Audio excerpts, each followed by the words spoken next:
So, good afternoon to all. Is my screen visible? Answer using chat. Is my screen okay? Thank you very much, Ayush.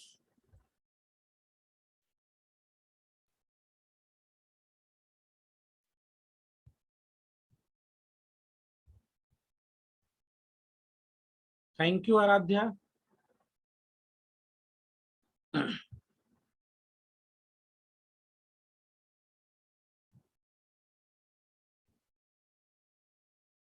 कल हम लोगों ने जब समाप्त किया था तब हम लोग देख रहे थे सिंबल्स और उनका मीनिंग। ठीक है, आज हम लोग उस पेज से आगे बढ़ेंगे। आज हम लोग पॉइंट नंबर 3 देखेंगे।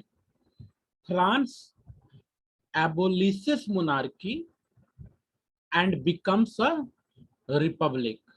France abolishes monarchy। तो जो घटनाक्रम है उसको ध्यान में रखना है। जो इंसिडेंट्स इवेंट्स हो रहे हैं फ्रांस में, मोनार्की थी। मोनार्की मोनार्की मतलब राजतंत्र, किंगशिप। फ्रांस में मोनार्की थी। राजा के प्रति जनता में आक्रोश थी कि राजा के तरफ से उनकी बेहतरी के लिए कुछ नहीं हो रहा है। वैसे में टैक्स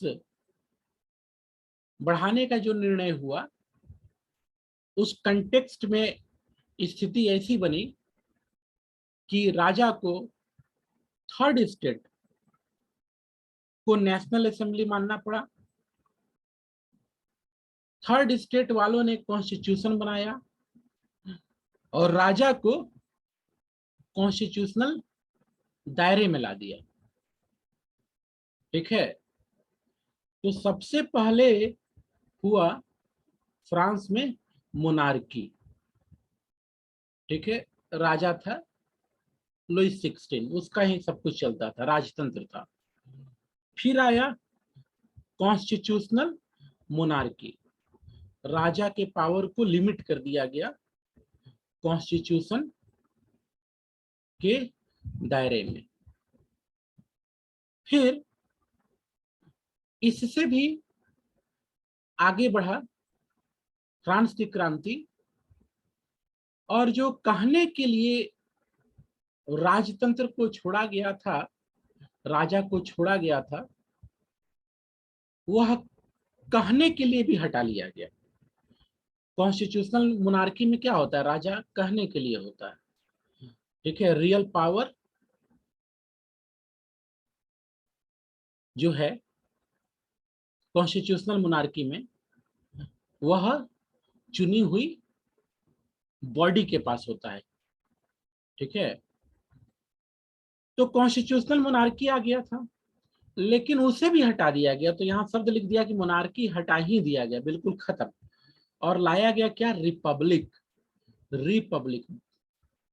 तो बच्चों ध्यान देना, अगर देश में सरकार चुनी हुई हो, सरकार जिसके पास पावर है देश को चलाने का, अगर वह चुना हुआ हो जनता के द्वारा, उसे डेमोक्रेसी बोलते हैं। उसे डेमोक्रेसी, लोकतंत्र, जनता अपनी सरकार चुने, इसे कहते हैं लोकतंत्र। अगर जनता राष्ट्र का सर्वोच्च व्यक्ति को चुन रही है, ठीक है, सर्वोच्च व्यक्ति जो सर्वोच्च पद है, हाईएस्ट पोस्ट है किसी कंट्री में, अगर उस पोस्ट पर व्यक्ति चुन करके पहुंच रहा है तो उस देश को रिपब्लिक बोलते हैं, गणतंत्र। If the head of the state is elected by the people, the state is Republic. ठीक है, इफ द हेड, ठीक है, अगर हेड भी चुना जा रहा है तो रिपब्लिक है। If the government is elected by the people, it is democracy. तो इंग्लैंड में देखो डेमोक्रेसी है, क्योंकि जो सरकार है, ठीक है, वहां भी पार्लियामेंट्री फॉर्म ऑफ गवर्नमेंट है। ठीक है, तो सरकार जनता के द्वारा चुनी गई है, लेकिन जो सर्वोच्च पद है ब्रिटेन में, वे राजा रानी है। ठीक है, मोनार्की है। तो अगर देखा जाए तो एक तरह से कॉन्स्टिट्यूशनल मोनार्की ब्रिटेन में है। इंडिया में हमारा जो हाईएस्ट पोजीशन है वो है भारत के राष्ट्रपति का पद, और राष्ट्रपति जो है हमारे, वे अप्रत्यक्ष रूप से जनता के द्वारा चुने जाते हैं। So India is a republic. Example Republic का, भारत, अमेरिका, ये रिपब्लिक के एग्जाम्पल है। आगे बढ़ते हैं बच्चों, अब देखते हैं क्या लिखा गया है पैराग्राफ्स में। The situation in France continue to be tense. France में सिचुएशन टेंस था। ठीक है, फ्रांस में सिचुएशन टेंस बना रहा during the following years. Although Louis 16 had signed the constitution, he entered into secret negotiation with the king of Prussia. Louis 16 ने constitution को मान लिया। लुइस 16 ने मान लिया कि उसके अधिकार सीमित होंगे, कॉन्स्टिट्यूशनल दायरे में होंगे, लेकिन वह गुपचुप तरीके से, ठीक है, सीक्रेटली वे दूसरे राजाओं के संपर्क में था, और महत्वपूर्ण था king of Prussia, king of Prussia. तो आप अगर यूरोप का मैप देखोगे तो फ्रांस के बगल में जर्मनी है। तो जर्मनी का ही जो ऊपर नॉर्थन हिस्सा है, ठीक है, वो प्रूसिया राज्य था। पहले जर्मनी नामक कोई देश नहीं था। ये जब क्लास 10 में आओगे तो पढ़ने आपको मिलेगा। ठीक है, जैसे आज के डेट में जर्मनी देख रहे हो भूभाग, वो पहले नहीं था। ठीक है, जर्मनी जो आज के डेट में देश है, उसमें छोटे छोटे राज्य थे। एक राज्य काफी बड़ा था, स्ट्रांग था, उसका नाम था प्रूसिया। तो सोचो, लुइस 16 दुश्मन से, पहले काफी संघर्ष भी इतिहास में है रसिया और फ्रांस का, तो खैर, लेकिन इन लोगों के बीच में रिश्तेदारी वगैरह भी थी, फ्रेंडशिप वगैरह भी थी। प्रूसिया के राजा के साथ वो सीक्रेटली नेगोशिएट कर रहा था, ठीक है, कि हमको बचाओ इस स्थिति से। Rulers of other neighboring countries too were worried by the development in France and made plan to send troops to put down event that had been taking place there since the summer of 1789. तो Persia का नाम यहाँ मुख्य रूप से लिया जा रहा है, पर फ्रांस के अगल बगल जो दूसरे राज्य थे वे भी चिंतित थे जो घटनाएं फ्रांस में हो रही थी। क्यों चिंतित थे? क्योंकि अगल बगल सब राजतंत्र ही था। ठीक है, ब्रिटेन को छोड़ा जाए, कॉन्स्टिट्यूशनल मोनार्की के दायरे में वो था, और अब अच्छे से अपना लिया था, ठीक है, ब्रिटेन ने। लेकिन बाकी जो फ्रांस के इर्द गिर्द थे, वहां मोनार्की थी, राजतंत्र, प्योर राजतंत्र। तो उन लोगों को डर था कि अरे फ्रांस में आज हो रहा है लुइस 16 के साथ, कल हमारे साथ होगा। तो ये जो दूसरे राज्य थे फ्रांस के अगल बगल, वे प्लान कर रहे थे कि हम लोग सेना भेजें, फ्रांस के ऊपर हमला कर दें। ठीक है, फ्रांस के ऊपर हमला कर दें। क्यों? लुइस 16 को बचाने के लिए। ठीक है, कब्जा कर लें, स्ट्रॉन्ग होल्ड कर लें, लुइस 16 को पुनः उसकी शक्तियां वापस कराई जाए। बिफोर दिस कुड हैपन, पर ऐसा होता कि ये लोग फ्रांस के ऊपर हमला करते हैं, अपने ट्रूप्स भेजते हैं। The national assembly voted in April 1792 to declare war against Prussia and Austria. ठीक है, ये लोग हमला करते हैं, उससे पहले नेशनल असेंबली ने यह तय कर लिया कि फ्रांस का युद्ध होगा प्रसिया और ऑस्ट्रिया के साथ में। ऑस्ट्रिया तो आप जानते ही हो, ऑस्ट्रिया के साथ तो ठीक है लुईस 16 का संबंध था, पारिवारिक संबंध। उसकी जो रानी थी, शी वॉज ऑस्ट्रियन प्रिंसेस।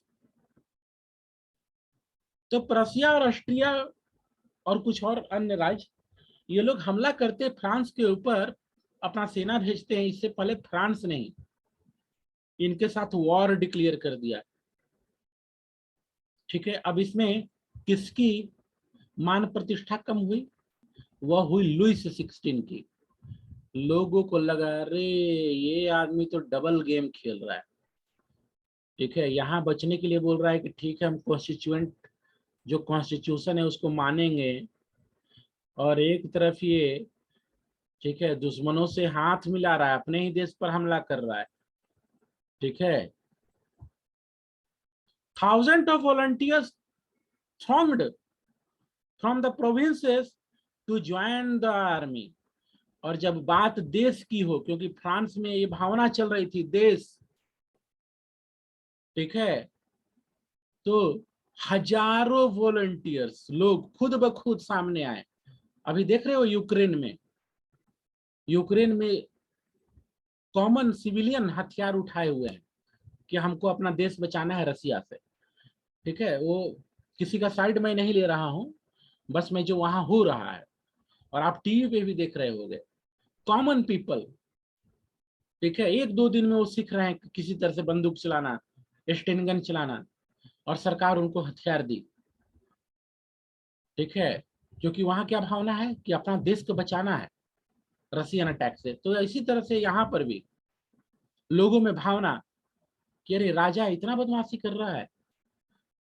ठीक है, और प्रूसिया ऑस्ट्रिया हमला करते हैं, इससे पहले फ्रांस ने डिक्लेयर कर दिया वॉर। हजारों लोग वॉलंटरली आर्मी ज्वाइन कर रहे हैं। ठीक है, they saw this as a war of people against king.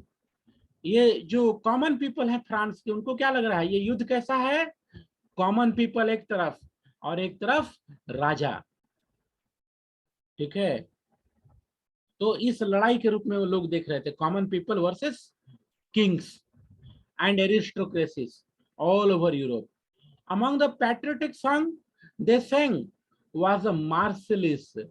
ये जो लोग थे, आम लोग जो सेना को ज्वाइन कर रहे थे वॉलंटरी, वे एक गीत गाते थे। ठीक है, मार्सिलेज। मार्सिलीज, ध्यान देना बच्चों, मैप वर्क में था मार्सिली। ठीक है, वो जगह का नाम है। ठीक है, मैप वर्क में जो कल हम लोग डिस्कस कर रहे थे, मार्सिल वह एक जगह है फ्रांस में। तो ये जो मार्सिलीज है, सबसे पहले ये जो गीत है वहीं के लोगों ने गाया। आप देखो एक बार फिर से, आपको स्क्रीन पर मैं मैप ले आया हूँ। ठीक है, और ये नीचे ये हो गया फ्रांस का नॉर्थन साइड, ये साउथन हो गया, ये ईस्टर्न साइड हो गया, और ये हो गया वेस्ट। ये तो तुम लोग जानते हो, मैप में ऊपर होता है नॉर्थ, नीचे साउथ। ठीक है, फिर right hand side east, left hand side west. तो साउथन हिस्सा में है मार्सिल्स। मार्सिल्स जगह का नाम है।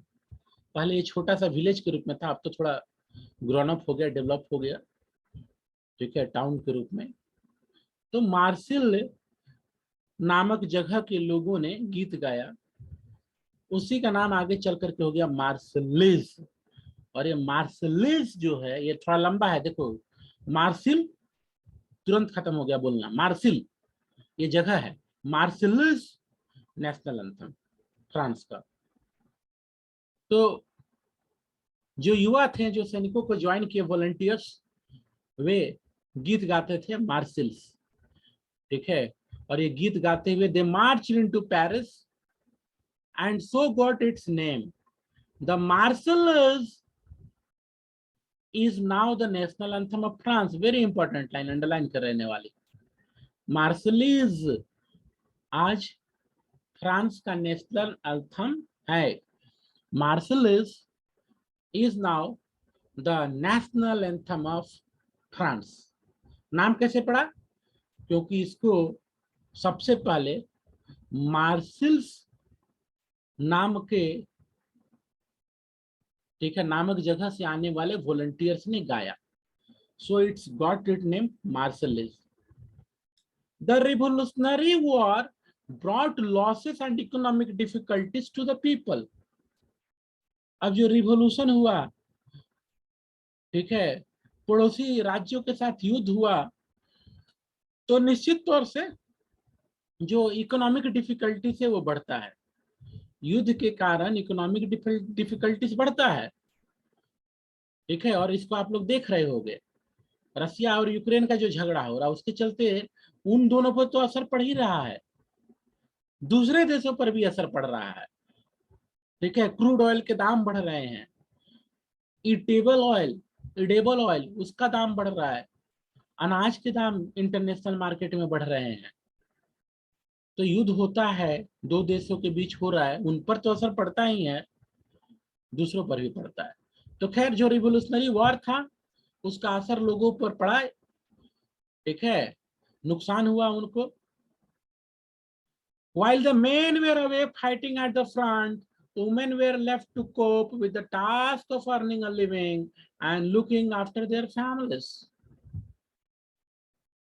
तो जो पुरुष थे वे युद्ध में चले गए, पुरुष मेल युद्ध में चले गए, तो बड़ी जिम्मेदारी महिलाओं पर आ गई।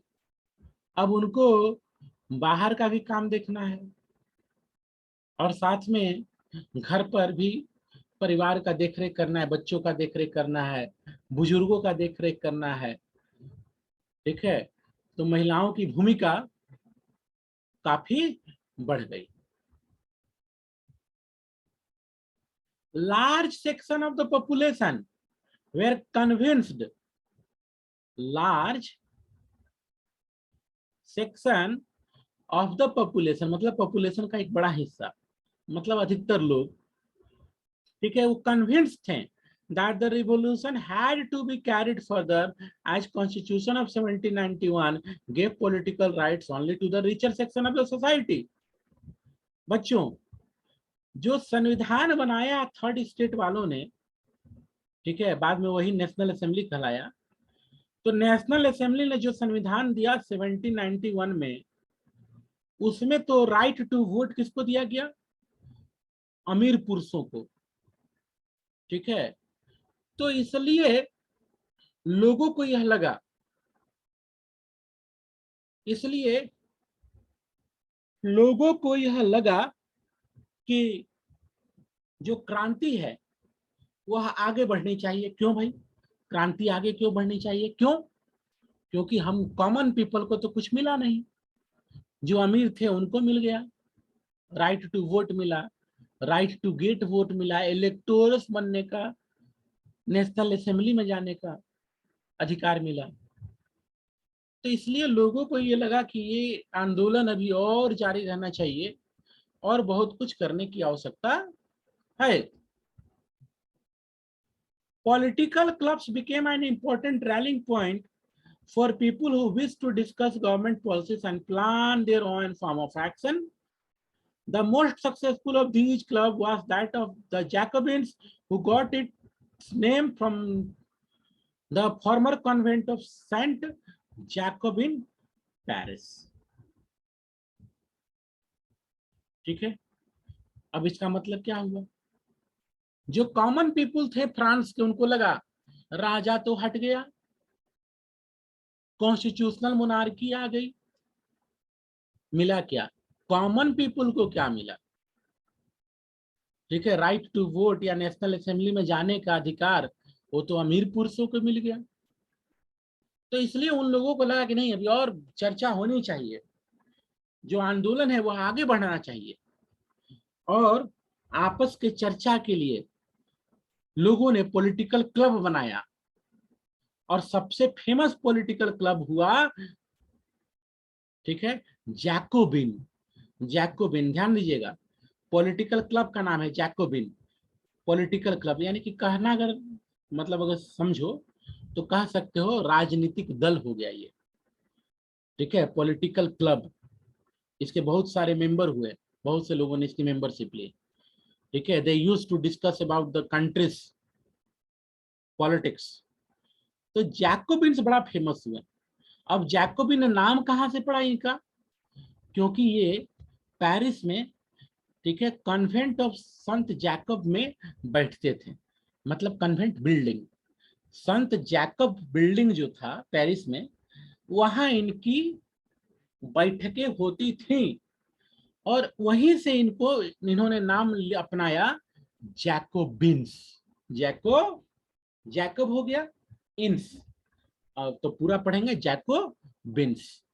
वहां से इन लोगों ने नाम अपना रखा है, ठीक है, या वहां कह सकते हो कि वहां से इन लोगों का नाम पड़ा जैकोबिन्स।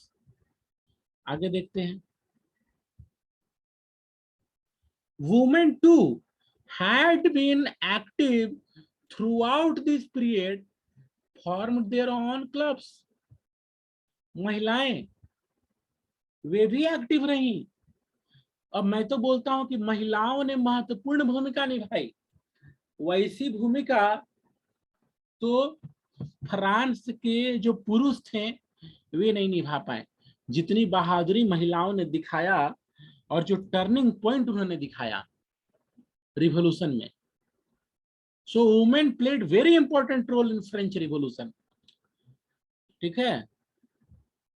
तो महिलाओं ने भी अपने क्लब बनाए, राजनीतिक club, political club. The member of the Jacobin club belonged mainly to the less prosperous section of society.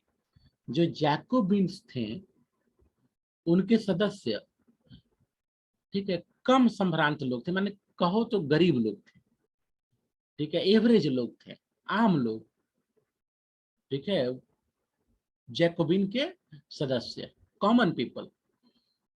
They included A small shopkeeper, इसमें छोटे दुकानदार, आर्टिसंस, जूता बनाने वाला, पेस्ट्री कुक करने वाला, वॉच बनाने वाला, घड़ी, प्रिंटर्स, सर्वेंट, नौकर, डेली वेज वर्कर्स, ऐसे ऐसे साधारण प्रोफेशन से आने वाले लोग जैकोबिन क्लब के सदस्य बने। Their leader was Maximilien Robespierre, underline कर लेना, their leader was Maximilien Robespierre. Jacobins का लीडर था मैक्सिमिलियन रोबेस्पायर, ठीक है। Their leader was Maximilien Robespierre, Maximilien Robespierre उनका लीडर हुआ। किसका? जैकोबिन्स का। A large group among the Jacobins decided to start wearing long strip trousers similar to those worn by dock workers. अब Jacobins में अधिकतर पुरुषों ने तय किया, ठीक है, लॉन्ग ट्राउजर पहनने का, ठीक है। आप देख रहे हो, फोटो देखो, पिक्चर दिया हुआ इसी पेज पर, लॉन्ग ट्राउजर, लंबा, जैसा हम लोग आजकल पहनते हैं। और नहीं तो पहले तो अमीर लोग क्या करता था, ये हाफ पहनता था, ठीक है, यहाँ तक बूट होता था उनका। तो जो जैकोबिन्स के सदस्य थे उन्होंने डिसाइड किया लॉन्ग स्ट्रिप्ड ट्राउजर पहनने का, ठीक है, जैसा डॉक वर्कर्स पहना करते हैं या थे भी। This was to set themselves apart from the fashionable section of society, especially nobles who wore knee breeches. अब इन लोगों ने फुल ट्राउजर, ठीक है, लॉन्ग ट्राउजर पहनने का क्यों निर्णय लिया? क्योंकि ये अलग दिखना चाहते थे, साफ साफ, ठीक है। अब ये अलग दिखना चाहते थे अमीरों से, और जो अमीर थे वे क्या पहनते थे? नी ब्रीचेस। मैं बार बार इस चीज को समझा रहा हूँ। जो अमीर, अगर तुम देखोगे, अंग्रेजों को भी देखो ना, और जो शुरू शुरू में अंग्रेज आए थे, कोई तुम सीरियल उरियल देखे होगे, फोटो वोटो, वो लोग हाफ पैंट पहनता था, घुटना से थोड़ा नीचे आता था। ठीक है, घुटना से थोड़ा नीचे गया पैंट, वहां पर एक रिबन बांधा, और वहां तक उसका बूट आता था, बूट। ठीक है, जूता, वो पूरा एकदम ऊपर तक लेदर। तो नी ब्रीचेस पहनते थे अमीर लोग। तो जैकोबिन्स वाला बोला कि हम लोग फुल ट्राउजर पहनेंगे, और ये हम लोग का प्रतीक रहेगा कि देखो पूरा फुल ट्राउजर एकदम ऊपर से लेके नीचे तक। तो ये होगा पुरुष। ठीक है, और महिलाओं का वस्त्र देखो। ठीक है, तो देखो यहाँ पर बोला है, फोटो देखो, फोटो के नीचे क्या लिखा है? अ सैनकुलोटिस कपल। सैनकुलोटिस, तो सैनकुलोटिस किनको बोला गया? ठीक है, ये जैकोबिन सी हैं। ठीक है, ऐसा इनका जो ड्रेस रहा। ठीक है, लॉन्ग ट्राउजर, और फिर महिलाओं का ड्रेस में ये बात। अब देखो, एक शब्द आया था कन्वेंट। ठीक है, कन्वेंट क्या आया था? जो जैकोबिन्स थे वे कन्वेंट, सेंट, एसटी, एसटी मतलब संत, जैकब कॉन्वेंट में वे बैठते थे। तो कॉन्वेंट का मतलब यहाँ क्या है? बिल्डिंग। मैंने आपको पैराग्राफ के समय भी बताया था। ठीक है, कॉन्वेंट मीन्स बिल्डिंग। ठीक है, किसी रिलीजियस ग्रुप से जुड़ा हुआ है, रिलीजियस लाइफ से जुड़ा हुआ building is known as convent. ठीक है, the member of the Jacobin club belonged mainly to the less prosperous section of society. सब तो वही गया। चलो, now moving to the next page, page number 15, page number 15।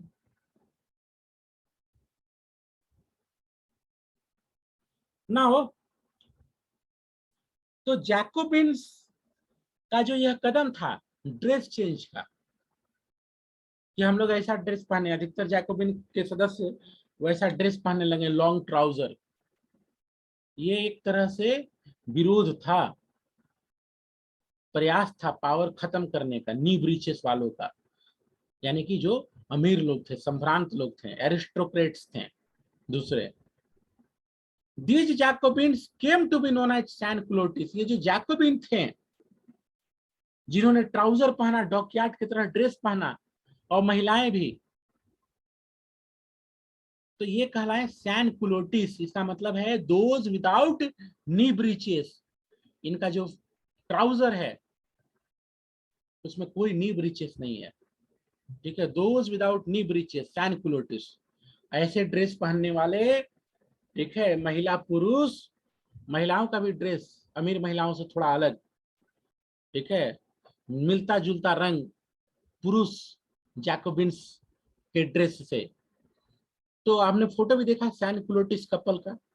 तो ऐसे जैकोबिन्स, ठीक है, जिन्होंने ऐसे परिधान पहना, अपनाया, they are known as सैनकुलोटिस।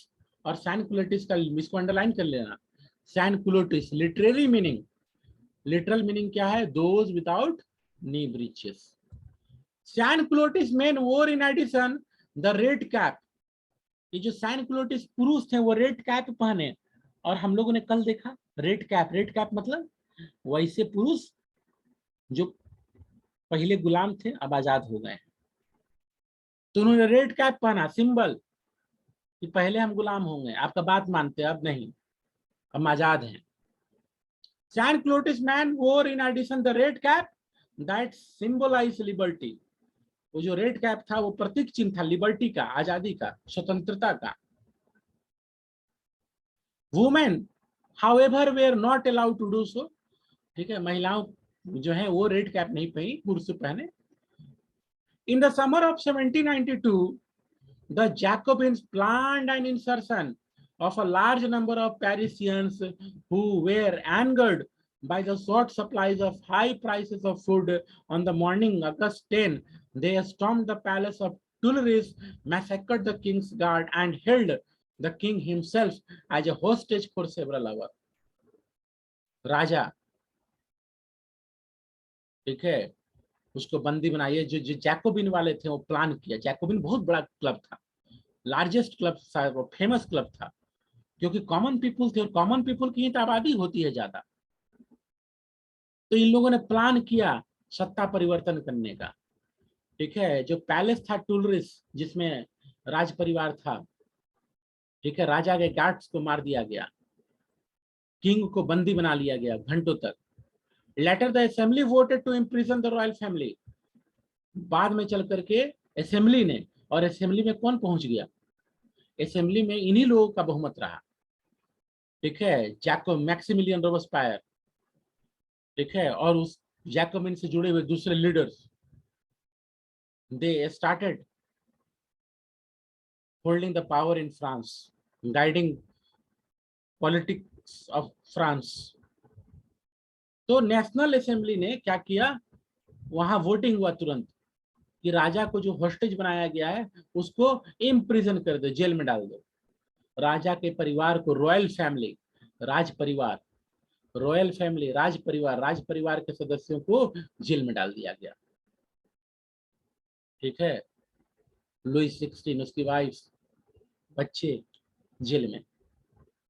Elections where held, चुनाव कराया गया। From now on all men of 21 years and above regardless of wealth got the right to vote। चुनाव कराया गया। और इस बार का चुनाव में 21 साल के ऊपर सभी पुरुषों को, देखो यहां भी भेदभाव है, भेदभाव यहां भी है, मेन सिटीजन नहीं शब्द यूज हुआ, तो केवल पुरुष। लेकिन हाँ, एक बात किया गया कि 21 साल के ऊपर हर एक पुरुष, अमीर गरीब, सबको राइट टू वोट दिया गया। और फिर चुनाव हुआ असेंबली के लिए। Next paragraph, the newly elected assembly was called convention. याद रखना, जो असेंबली चुनी गई वह कहलाया convention. on 21st September 9 sorry on 21st September 1792 it abolished the monarchy। ठीक है, जो नया असेंबली बना उसने मोनार्की को खत्म कर दिया, डिक्लेयर किया कि फ्रांस रिपब्लिक है। ठीक है, हेडिंग यही था, हम लोग का हेडिंग क्या है, यही है। ठीक है, कि एबोलिशन ऑफ मोनार्की। ठीक है, तो आप हेडिंग देख लो एक बार फिर से। हेडिंग में यही वाली बात है कि मोनार्की खत्म और रिपब्लिक आ गया। ठीक है, France abolishes monarchy and becomes a republic. तो जो नया असेंबली बना उसमें वोटिंग हुआ कि फ्रांस में अब कोई मोनार्की नहीं, कॉन्स्टिट्यूशनल भी नहीं, कुछ नहीं। ठीक है, और क्या रहेगा, रिपब्लिक, मतलब जो फर्स्ट पोजीशन वाला व्यक्ति होगा देश का उसको हम लोग चुनेंगे। ठीक है, ही विल बी इलेक्टेड।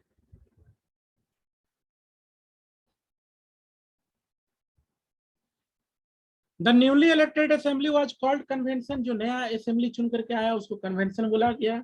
उसने 21 सितंबर 1792 को डिसीजन लिया कि मोनार्की नहीं होगा, रिपब्लिक होगा। As you know, republic is a form of government. बच्चों, मैंने आपको पहले भी बताया, ठीक है, रिपब्लिक जो है एक ऐसी सरकार होती है, एक ऐसा फॉर्म ऑफ गवर्नमेंट होता है जिसमें, ठीक है, जो लोग हैं वे सरकार तो चुनते ही हैं, लेकिन हेड ऑफ द स्टेट को भी चुना जाता है। Means republic is a country where the head of the state get elected by the people. It may be directly, it may be indirectly. There is no hereditary monarchy. France ने तय किया कि अब यहाँ कोई मोनार्की नहीं होगा जन्म के आधार पर, कि राजा का बेटा राजा या राजकुमारी रानी, ऐसा कुछ नहीं। You can try and find about some other countries. अगर तुम चाहो तो कुछ और देशों का भी एग्जाम्पल देख सकते हो, सर्वे कर सकते हो, सर्च कर सकते हो कि अन्य देशों में कैसे रिपब्लिक वहां आया। ठीक है, so that's all in today's class. आगे हम लोग आगे बढ़ेंगे इसके अगले पैराग्राफ से। आज की पढ़ाई में इतना ही। आप जो साथ बने हुए हो, थैंक्स टू ऑल। नाउ कोई प्रश्न रह जाएगा तुम लोग नोट कर लेना, ऑफलाइन क्लास में पूछ लेना या फिर कल कर लेना। एक प्रश्न यहाँ पर है बट आई विल आंसर।